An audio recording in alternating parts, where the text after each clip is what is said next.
When I was a young boy, I had the opportunity to live on a farm. The old colonial house I lived in was well over 100 years old, and the settlers' first log house on our property had been converted into a barn we used for horses, cows, pigs, and chickens. The loft in that old barn provided a great place for me to play and was a hideout framed from rough sawed timber that stood usable for many generations. Shortly after my father passed away, it was all torn down. I went there and sat in the rubble of my childhood memories. Everything had been lost. Everything my father had worked his whole life for was gone. A pile of rubble. Tears ran down my face and fell on a brick of stone that had been a piece of the foundation for which I fell apart.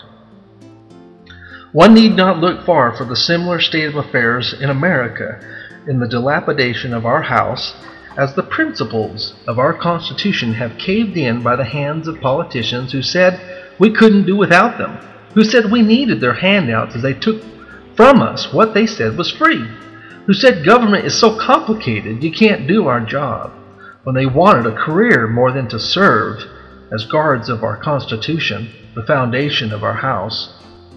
They twisted the boards and timbers that were straight like the hot sun and rain did to my hideout until they said it was no good but to be torn down.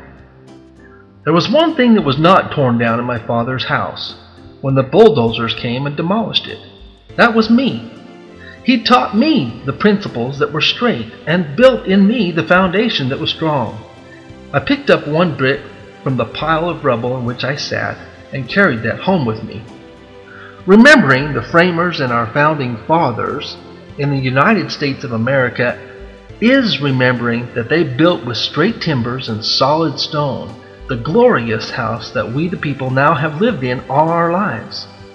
From my days as a carpenter, I knew that you had to use a straight plate on the top and bottom of a framed wall, or your wall wouldn't stand straight. Occasionally you'd come upon a piece of wood that was so crooked and twisted you just had to throw it out. Well, that's the way to look at politicians who choose to employ and interject twisted and crooked policies into our house, America. I'm Cody Robert Judy, and I'm running for president.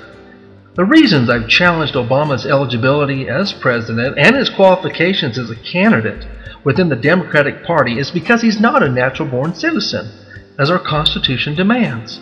And my case is in the United States Supreme Court now.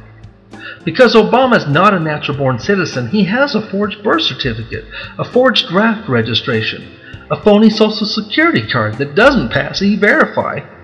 His law license has been revoked. That's what happens when you build on twisted and crooked lumber. Your house is not going to be straight. Your walls are crooked. I'd like to ask for your support in nominating me at the Democratic Party National Convention September 5th, 2012 in Charlotte, North Carolina. To contribute to my campaign at www.codyjudy.us and take a stand with me in the straight and solid principles that have been proven in providing vision for America's future. Thank you.